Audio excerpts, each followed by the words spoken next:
selamat siang juga. Gimana kabarnya hari ini? Alhamdulillah baik Bu. Bagaimana pula dengan kabar Ibu? Alhamdulillah baik Pak. Iya, syukurlah. Pak, nih untuk hari ini ya, sebelum kita melakukan observasi, sekarang saya melakukan, bukan saya berarti kita melakukan praobservasi terlebih dahulu. Nah, saya akan mengamati nih bagaimana jalannya proses pembelajaran yang Bapak lakukan di kelas untuk hari besok. Saya akan menjelaskan terlebih dahulu nih tujuan dilakukannya supervisi ini untuk apa. Yang pertama pasti untuk meningkatkan kualitas proses pembelajaran, antara lain dengan memberikan masukan, bimbingan, dan mengembangkan kemampuan Bapak ke depannya sehingga kompetensi Bapak semakin meningkat lagi dan dapat memberikan pembelajaran yang lebih bermanfaat untuk siswa-siswa kita.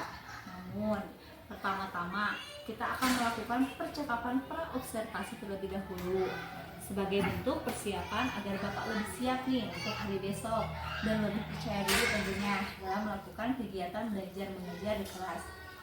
Saya ingin menanyakan beberapa hal terkait supervisi kita hari ini. Yang pertama, apa sih pembelajaran atau tujuan pembelajaran yang ingin Bapak lakukan untuk hari besok? Baik, terima kasih Ibu atas pertanyaannya. Kebetulan Bu, untuk bab yang akan besok saya bahas itu mengenai urgensi etos kerja, di mana salah satu tujuannya ialah menumbuhkan sikap dan agar peserta mengetahui bagaimana caranya dia tergolong kepada orang yang etos kerja, dan juga mengetahui bagaimana sih ciri-ciri orang yang memiliki etos kerja itu. Karena kan Bu ya, zaman sekarang ini banyak sekali orang yang baik di sekolah ataupun di luar sana ketika bekerja itu tidak ada sikap etos kerjanya seperti itu mungkin. Oh baik, berarti materi ini sangat menarik sekali ya Pak pada tujuan pembelajaran yang ingin Bapak sampaikan hari besok. Nah yang kedua nih, bagaimana metode pembelajaran yang akan Bapak laksanakan? Nah baik Bu, untuk metodenya paling saya hanya dua saja Bu. Yang pertama ada kooperatif dan nanti dikolaborasikan dengan jigsaw. Jadi saya akan membentuk sebuah kelompok melalui dinamika kelompok. Nanti saya akan memberikan satu pertanyaan untuk semua untuk menganalisis bagaimana cerminan perilaku di sekolah, apakah dia itu termasuk ke dalam etos kerja ataupun tidak. Ketika iya dan tidaknya, peserta didik harus mampu menganalisis kira-kira ini alasannya apa. Kemudian setelah itu per kelompoknya mempresentasikan, kemudian nanti kita akan ada sesi tanya jawab, lanjutin yang sharing, dan nanti di akhir ada tutor sebaya mungkin itu sih. Jadi untuk metode hari besok itu kooperatif dan memang kolaborasi juga ya Pak. Iya. Nanti ada pembentukan kelompok Iya. juga untuk etos kerja. Iya. Terus nih Pak, untuk yang terakhirnya nih, harapan apa sih setelah kita melaksanakan praobservasi ini untuk di hari besok observasinya Pak? Kedepannya harapan Bapak terlibat aktif siswanya seperti apa? Nah mungkin Bu, untuk saya sih karena ini pendidikan agama Islam dan Budi Pekerti, nah saya ingin peserta didik mampu mengaplikasikan tentang materi khususnya dalam etos kerja. Karena kan Bu ya, etos kerja itu merupakan bagian dari Budi Pekerti. Ketika seorang mempunyai adab dan etika ketika bekerja, maka nanti akan mencerminkan yang namanya Budi Pekerti. Jadi harapan saya itu hanya dia setelah tahu materinya, maka dia harus bisa mengaplikasikan itu mungkin sih. Wah, menarik sekali Bapak Iya. untuk hari besok ya pembelajarannya. Bagaimana seseorang atau siswa ini nanti bisa mengimplementasikan dari dunia sekolah di kita nanti untuk di dunia luarnya. Baik, mungkin itu saja Pak untuk praobservasinya. Saya doakan nanti untuk kedepannya dan untuk hari besoknya juga berjalan dengan lancar, tidak ada masalah. Dan untuk siswanya ini lebih aktif di hari besoknya. Amin. Terima kasih Ibu atas doanya. Mudah-mudahan besok berjalan dengan lancar. Ya, amin. Sekian dulu ya Pak untuk praobservasi kali ini. Wassalamualaikum warahmatullahi wabarakatuh. Waalaikumsalam. Sama-sama juga. Oke, assalamualaikum warahmatullahi wabarakatuh. Waalaikumsalam warahmatullahi wabarakatuh. Sebelum ke pembelajaran, kaifa halu? Oke, alhamdulillah. Sebelum kita masuk ke pembelajaran, akan saya absen. Bagi nama yang dipanggil, silahkan acungkan tangan dan kata-kata mutiaranya keluarkan. Ya, silahkan buka bukunya. Arya, ayo kata-kata mutiara ini keluarkan. Mencintai itu baik. Oke, bagus. Yang kedua, Raffi. Kemudian pada tiga cinta kalau tulus dunia pertama cinta Allah kepada hambanya, yang kedua cinta Nabi kepada umatnya, dan yang ketiga cinta bangsa kepada anaknya. Oke. Nova Fitriani. Jangan kau bersedih, sesungguhnya Allah bersama kita. Oke. Baik, ini jadi yang tidak hadir ada beberapa orang, ada 4 orang. Ya, ada 4 orang. Di antaranya ada Rizky sakit, Rianti sakit, Molik dan Yusuf itu tanpa keterangan atau opat. Nah di minggu ini seperti janji saya yang sudah saya utarakan di minggu lalu, sekarang kita akan membahas bab kedua mengenai urgensi memiliki etos kerja. Pertanyaan, apa yang kalian ketahui dengan istilah urgensi dan etos kerja? Urgensi itu apa? Darurat. Kalau dalam segi tata bahasa Inggris, kalau urgensi itu ialah darurat. Kalau etos kerja itu apa? Etika dalam bekerja. Etika. Nah, sekarang sedikit kita ada challenge tugas kelompok. Nah, nanti ketika saya nunjuk hitung angka 1 sampai 5. Jika sampai angka 5 berarti berbagi ke angka 1. Kayak dari Raffi itu 1, 3, 4, 1. Oke, yang sudah menang tugasnya yang pertama sediakan satu kelompok itu kertas 2 lembar. Nah, jika sudah saya mau kalian amati di lingkungan kelas ini bagaimana cara etikanya di sekolah. Kemudian menurut kalian kira-kira apa sih penyebabnya? Nanti kalian buat format tabel seperti ini. Nomor,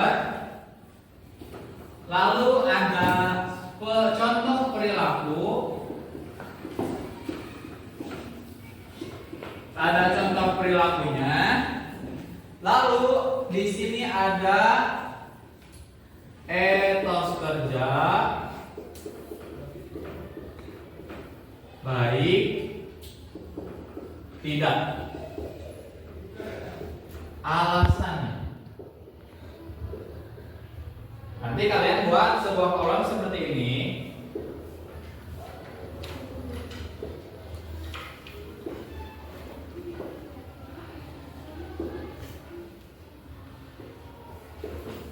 Nah, yang pertama misalkan seperti ini ya.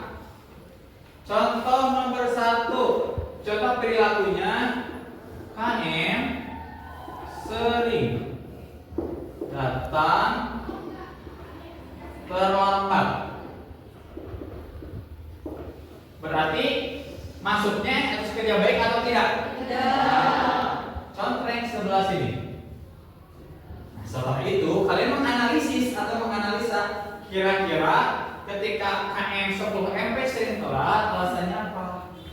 Jaraknya jauh. Lalu bangunnya kesiangan. Setelah tuntas nomor 1, langsung kalian beri pembatas seperti ini. Nah, ini kasih strip. Paham semuanya? Ya, paham. Oke. Ada kesulitan?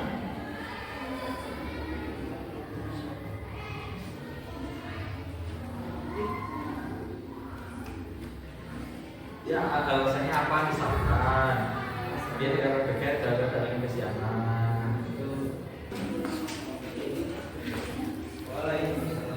Assalamualaikum warahmatullahi wabarakatuh. Waalaikumsalam warahmatullahi wabarakatuh. Kita di sini akan mempresentasikan soal yang tadi.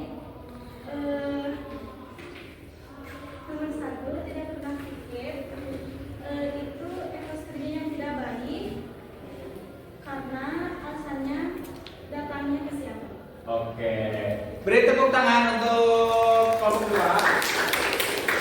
Itu mungkin ya. Tidak terasa jam sudah beres ya, jam pelajaran. Mudah-mudahan apa yang kalian pahami tentang etos kerja kalian mampu untuk mengaplikasikannya ke dalam kehidupan sehari-hari ya. Baik, di minggu yang akan datang kita akan mempresentasikan sisanya, berarti kelompok 1, 3, 4, dan 5. Selanjutnya kalian silakan membuat sebuah pertanyaan yang akan kalian tanyakan kepada saya tentang etos kerja. Siap? Beserta contoh perilakunya di rumah. Ya, mungkin kan ingin tahu Pak alasannya gimana? Alasan saya membahas bab ini supaya kalian bisa menanamkan dalam hati bagaimana etos kerja tertanam dalam hati. Siap? Oke, alhamdulillah. Terima kasih. Dan untuk teman-teman yang belum hadir, mohon untuk diingatkan untuk hadir ya. Itu mungkin selamat berjumpa kembali di lain waktu. Terima kasih. Assalamualaikum warahmatullahi wabarakatuh. Selamat pagi Pak Faris. Selamat pagi juga Bu. Gimana kabarnya hari ini? Alhamdulillah sangat-sangat baik sekali Bu. Bagaimana dengan Ibu? Alhamdulillah baik. Alhamdulillah. Nah, sebelum kita masuk ke sesi pasca observasi, ada beberapa hal yang ingin saya tanyakan kepada Bapak. Yang pertama, bagaimana perasaan Bapak setelah disupervisi atau observasi kemarin? Nah, bagi saya Bu, sebelum saya mengutarakan terkait perasaan saya mungkin ya.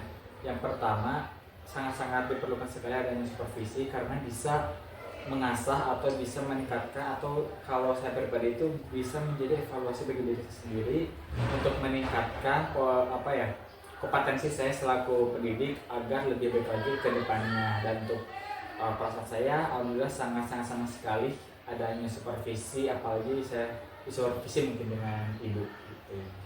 Alhamdulillah ya, kegiatan yang kemarin benar-benar positif juga, dan alhamdulillah juga Bapak bisa senang disupervisi.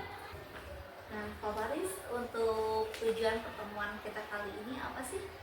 Tujuan bagi saya tentunya adanya evaluasi bagi diri saya sendiri untuk meningkatkan kemampuan saya ke depannya. Yang kedua, adanya bahan hal yang bisa saya perbaiki untuk ke depannya agar saya bisa lebih meningkatkan lagi kompetensi saya gitu sih. Oh, sangat bagus sekali ya Pak. Untuk pembelajaran yang kemarin Bapak menggunakan metode kooperatif yang kolaborasi jigsaw. Iya. Apakah ada kendala Bapak saat pembelajaran hari kemarin? Ya Bu ya, secara umum itu sudah berjalan lancar, namun masih ada beberapa hal mungkin yang saya terlewatkan tahapan. Yang pertama itu di awal saya lupa untuk memberikan refleksi yang minggu kemarin sudah dibahas, karena kan anak itu, apalagi Bu ya, anak yang masih kecil itu kalau materi yang minggu lalu tidak diulangi suka agak lupa mungkin ya. Nah, untuk kendala yang kedua ini mungkin Bu masalah sedikit lagi masalah pengelolaan kelas dan pembagian dinamika kelompok. Terdapat beberapa siswa karena kompetensinya kurang di antara yang lain, kurangnya kontribusi sama kelompok Bu. Akibatnya terjadi saling mengalahkan satu sama lain. Nah, mungkin nanti ke depannya sih lebih baik lagi mungkin Bu. Oh, baik, bisa disimpulkan berarti untuk yang pembelajaran kemarin itu Bapak kurang dari refleksi. Yang pertama refleksinya dulu, terus yang kedua ini ada kendala dari pembagian kelompoknya. Ya. Nah, setelah tahu nih Bapak ada kendala ke depannya, kira-kira Bapak mau ada pembelajaran yang ke depannya itu seperti apa Pak? Nah, mungkin adanya rencana saya Bu ya ke depannya. Yang pertama, setelah evaluasi diri tentunya saya harus mempersiapkan materi yang minggu lalu telah saya bahas ya, dengan cara saya mungkin mencatat catatan kecil yang mungkin beberapa bahasa yang sulit dimengerti oleh anak atau kata-kata kuncinya. Yang kedua, untuk masalah dinamika kelompok mungkin sistemnya Bu ya. Jadi saya untuk mengkelompokkan beberapa siswa yang kompetensinya kurang itu disebar di beberapa kelompok agar terciptanya tutor sebaya mungkin Bu, seperti itu. Karena kan jika terpisah menurut saya itu adanya pressure lebih ke dirinya sendiri, karena dia tidak ada orang yang bisa menjadi tutor sebaya kalau sama-sama kompetensinya bawah gitu. Nah, yang ketiganya mungkin lebih ke lebih ditambah lagi Bu ya, motivasi ketika sudah belajar, dan juga adanya ice breaking terupdate mungkin tidak itu saja agar menciptakan pembelajaran yang sangat menyenangkan. menurut Bapak nih, berada di level berapa nih untuk pembelajaran yang memang Bapak laksanakan di hari kemarin itu? Untuk Antara rentan waktu, rentan nilai 1 sampai 10 ada di skala berapa nih? Alhamdulillah bagi saya sendiri saya sudah melakukan dalam angka 8. Kenapa angka 8? Karena dari 9 ke 10-nya itu mungkin ada beberapa kekurangan gitu sih. Nah, untuk kekurangannya ini tindak lanjut yang akan Bapak lanjutkan termasuk yang 3 hal yang tadi itu, tindak lanjutnya seperti apa ke depannya untuk mengembangkan keterampilan Bapak ke depannya untuk supaya pembelajaran ini lebih inovatif lagi yang berpihak kepada murid dan memang sesuai dengan sosial emosional.